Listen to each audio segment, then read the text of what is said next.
dole zan bi ka ko garin da ba kowa zuciya ta kai shuka kai kawai ka ban koruwa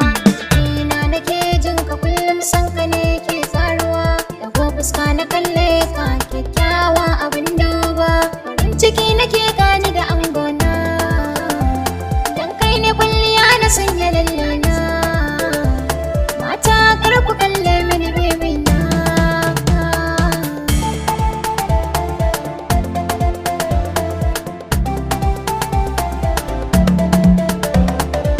soyayyar ki ce ke harbawa duk bayan sakan daya ta bi ko ina ta yi rikewa ban iya tafiya jijiyoyi sun daina aiki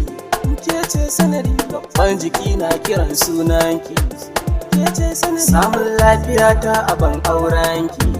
ke ce sanadi ni za na so ki koda ba na raye ka ci gani da soyayya za ka kashe ni da kauna kai ka koyan soyayya da